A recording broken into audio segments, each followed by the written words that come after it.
नमस्कार दोस्तों, स्वागत है आप सभी का बोस स्टडी में। मैं हूं आकाश, आप सभी के साथ। साथियों, आज हम करने वाले हैं राजपूत काल का पार्ट 2। इससे पहले हम पार्ट 1 कंप्लीट कर चुके हैं।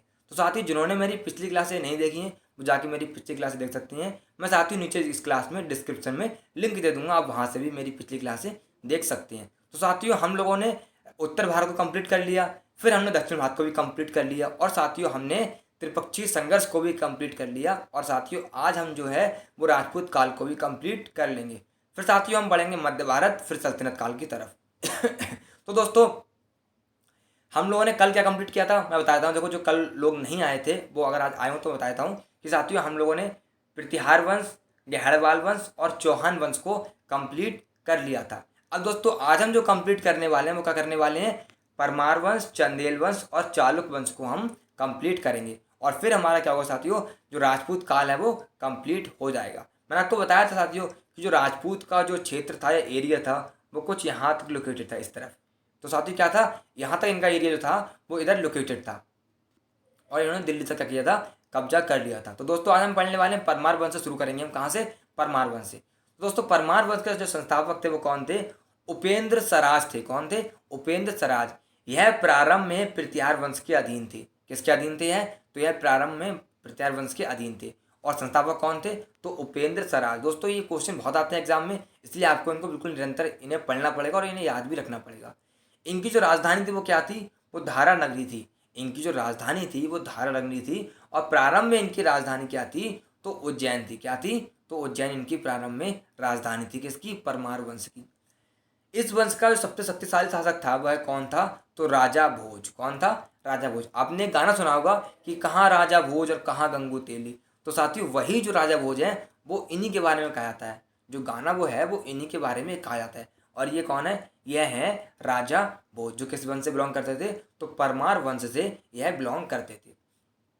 राजा भोज को कविराज भी कहा जाता था। क्या कहा जाता था, राजा भोज को कविराज भी कहा जाता था।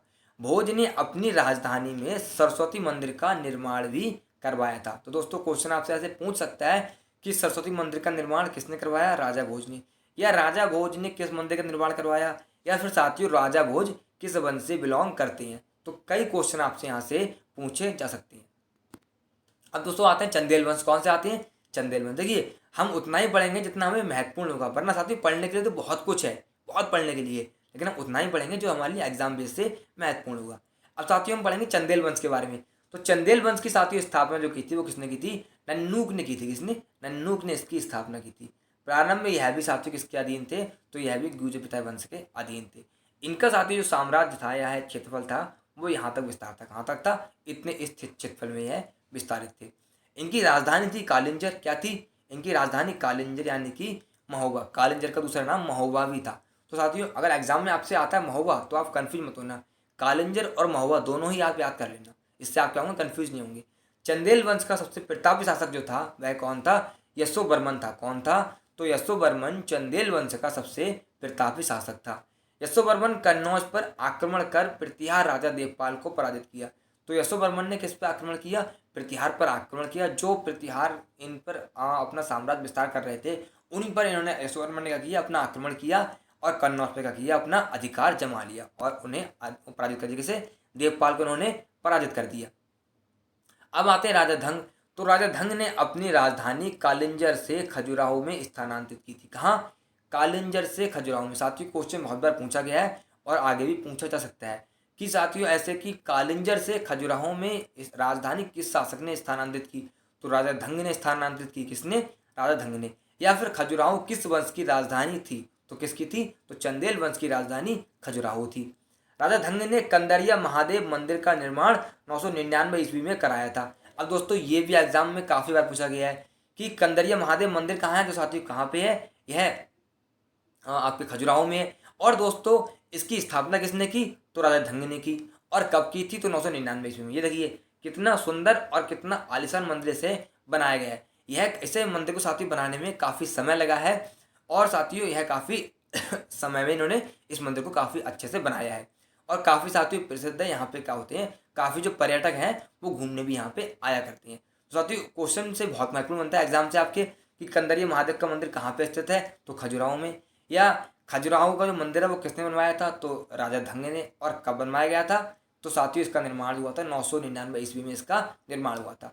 चंदेल शासक विद्याधर ने प्रतिहार शासक राज्यपाल की हत्या कर दी, क्योंकि उसने महमूद गजनबी के आक्रमण का सामना किए बिना ही आत्मसमर्पण कर दिया। साथियों जो महमूद गजनबी ने आक्रमण किया था प्रतिहारों पर, तो साथियों जो उस समय शासक थे वह कौन थे? राज्यपाल। और साथियों राज्यपाल ने गजनबी से बिना युद्ध किए ही आत्मसमर्पण कर दिया। और इस बात से रुष्ट हो गए थे कौन? जो चंदेल शासक थे विद्याधर। इसलिए साथियों उन्होंने रुष्ट होकर उनकी हत्या कर दी। क्यों साथियों? क्योंकि उनका कहना था कि आप हारते भले ही, लेकिन आपको लड़ना चाहिए था। क्या चाहिए था? लड़ना चाहिए था। साथियों यह जो होती है, यह हम पे भी साथियों चीज़ लागू होती है बात, कि साथियों अगर कोई भी विपरीत परिस्थिति है तो साथियों हमें भी लड़ना चाहिए, ना कि हमें इस तरह अपने आप को नतमस्तक कर देना चाहिए या साथियों आत्मसमर्पण कर देना चाहिए। हमें अपनी कोशिश करनी चाहिए, लड़ाई लड़नी चाहिए, बाकी बाद जो रिजल्ट होगा वो देखा जाएगा। साथियों इतिहास में बहुत कुछ क्या होता है, सिखा देता है। अब साथियों क्या होता है, विद्याधर ही अकेला ऐसा भारतीय शासक था जिसने महमूद गजनबी की महत्वाकांक्षाओं का सफलतापूर्वक प्रतिरोध किया। महमूद गजनबी साथियों कितनी बार आक्रमण किया भारत पर? 17 बार। और 17 बार में जो अकेला शासक था वो कौन था? विद्याधर था। कौन था? विद्याधर था, जिसने महमूद गजनी की महत्वाकांक्षाओं की सफलतापूर्वक प्रतिरोध किया। यानी कि महमूद गजनबी इस पर कभी अपनी सफलता को प्राप्त नहीं कर पाया था। फिर आते हैं परमर्दी देव। कौन आते हैं? परमर्दी देव। परमर्दी देव के साथ ही दो महान सेना नायक थे। कौन थे?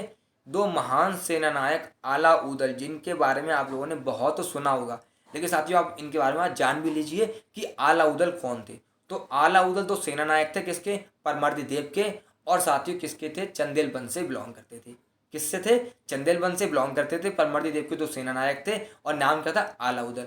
तो आलाउदल की मृत्यु पृथ्वीराज चौहान के साथ युद्ध करते हुए हुई थी।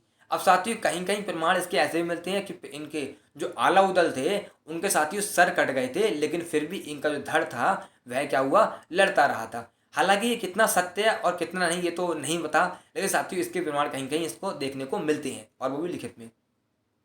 अब साथियों क्या हुआ था, जो आलाउदल थे वह मारे गए थे किसके दौरान? पृथ्वीराज चौहान के युद्ध के दौरान। पृथ्वीराज चौहान से इनके युद्ध हुआ था और उस दौरान क्या हुआ था, यह आलाउदल मारे गए थे और पृथ्वीराज चौहान की क्या हुई थी उस समय? विजय हुई थी। फिर साथियों क्या, चंदेल वंश के सबसे जो अंतिम शासक थे, जो चंदेल वंश के अंतिम शासक थे वो कौन थे? वो परमर्दी देवी थे। कौन थे? यही परमर्दी देवी कौन थे? 1202 में कुतुबुद्दीन ऐबक की अधीनता स्वीकार कर ली इन्होंने। किसकी? जो कुतुबुद्दीन ऐबक था, जो गुलाम वंश का शासक था कुतुबुद्दीन ऐबक, और जो मोहम्मद गौरी का क्या था? गुलाम था। तो उसकी अधीनता स्वीकार कर ली किसने? परमर्दी देव ने। इस पर उसके मंत्री जो थे अजय देव रुष्ट हो गए और अजय देव ने इनकी हत्या कर दी। अजय देव का कहना था कि आप भले ही मर जाते, लेकिन आप लड़ते उससे कुतुबुद्दीन ऐबक से, आपको अधीनता स्वीकार नहीं करनी थी। साथियों ये कौन है? यह एक आला, और ये कौन थे? आला उदल। दो लोग थे जिन्होंने युद्ध किया था। अब आता साथियों चालुक्य वंश। चालुक्य वंश कहते हैं, यहाँ पे हम करते हैं सोलंकी वंश। साथियों सोलंकी वंश भी से कहते हैं चालुक्य वंश भी। कहाँ था यह गुजरात में फैल रहा था। कहाँ पे? तो गुजरात में इसके सीमा का विस्तार हो रहा था। तो साथियों इस वंश की स्थापना जो की थी वह मूलराज प्रथम ने की थी। किसने की थी? मूलराज प्रथम ने इसकी स्थापना की थी। इनकी जो राजधानी थी वो क्या थी? अनिलवाड़ इनकी राजधानी थी। भीम प्रथम के शासनकाल में महमूद गजनी ने सोमनाथ के मंदिर पर आक्रमण किया। किसके? तो भीम प्रथम के मंदिर पर।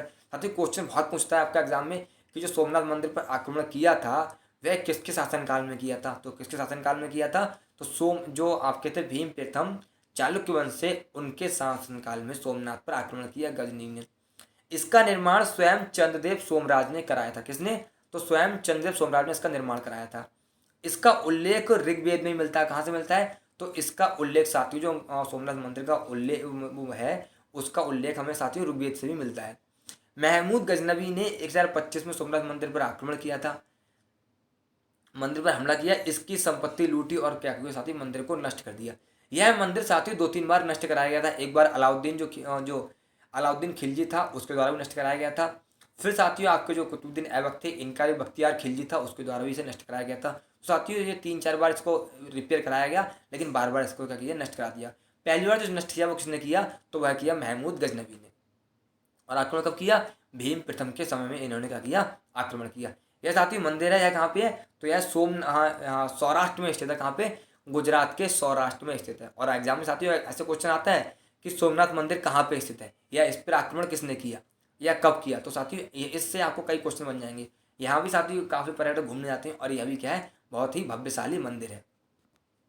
भीम प्रथम साथी जो थे, भीम प्रथम के सामंत जो थे विमल थे। कौन थे? विमल। और विमल ने आबू पर्वत पर दिलवाड़ा का प्रसिद्ध जैन मंदिर बनवाया था। किसका? तो आबू पर्वत पर एक मंदिर बनवाया था दिलवाड़ा का जैन मंदिर। किसके लिए समर्पित है? तो जैन के लिए समर्पित है, जैन लोगों के लिए। तो क्वेश्चन आपसे पूछ सकता है कि जैन मंदिर कहाँ बनवाया गया है, या दिलवाड़ा का जैन मंदिर कहाँ बनवाया गया। तो कहाँ बनाया है? वह आबू पर्वत पर है। कहाँ पर है? आबू पर्वत पर वह स्थित है। इस वंश का प्रथम शक्तिशाली शासक जो था वह जयसिंह सिद्धराज था। कौन था? तो वह जयसिंह सिद्धराज था। सिद्धराज के दरबार में प्रसिद्ध जैन विद्वान हेमचंद्र रहते थे। कौन थे? एक प्रसिद्ध कवि थे, वो थे हेमचंद्र। माउंट आबू पर्वत पर राजस्थान। तो साथियों ये कौन है? माउंट एक में देखो ये हेमचंद्र है। अब क्वेश्चन आपसे पूछ सकता है कि हेमचंद्र कहाँ से बिलोंग करते थे? चालुक्य वंश से। और किसके शासनकाल में थे? तो साथियों सिद्धराज के शासनकाल में थे। अब माउंट आबू पर्वत पर राजस्थान पर एक मंडप बनाकर सिद्धराज ने अपने सातों पूर्वजों की गजारोही मूर्तियों की स्थापना की। किसकी? जो उनके पूर्वज थे, तो 7 मूर्तियां बनाई और उनकी स्थापना की। कहाँ पे? माउंट आबू पर्वत पर। किसने की? सिद्धराज ने की। मुंडरा के सूर्य मंदिर का निर्माण किसने करवाया? सिद्धराज ने। किसने करवाया? तो मुंडरा के सूर्य मंदिर का जो निर्माण था वह भी सिद्धराज ने करवाया। किसके शासनकाल में हुआ था? तो सिद्धराज के शासनकाल में हुआ था। तो साथियों ऐसे आपसे क्वेश्चन पूछ सकता है कि मुंडरा का सूर्य मंदिर कहाँ है, तो साथियों किसके शासनकाल में और इसकी स्थापना हुई थी। तो शोषण किस शासनकाल में साथियों स्थापना हुई थी? तो सिद्धराज के शासनकाल में इसकी स्थापना हुई थी। इसे क्या कहते हैं हम? इसे हम कहते हैं मुंडेरा का सूर्य मंदिर। इस वंश का जो अंतिम शासक था वह कौन था? वह भीम द्वितीय था। कौन था? भीम द्वितीय इस वंश का अंतिम शासक था। ये देखिए ये जो कौन सा ये सूर्य मंदिर है मुंडेरा का, तो साथियों यह जो है वह काफ़ी प्रसिद्ध है। और साथियों यहाँ भी क्या होते हैं, काफ़ी पर्यटक घूमने को आते हैं। तो साथियों यहाँ हमारा जो है वो कंप्लीट होता है हमारा राजपूत काल। तो दोस्तों क्लास को एक बार शेयर कर दो अपने साथियों के साथ, क्लास को लाइक कर दो, सब्सक्राइब कर दो। अब दोस्तों हम कल मिलेंगे और करेंगे क्या? हम कल करेंगे दोस्तों टेस्ट। और दोस्तों उसके बाद हम क्या करेंगे? उसके बाद साथियों हम करेंगे मध्य पीरियड या मध्य भारतीय इतिहास का। ठीक है, तो मिलते हैं कल।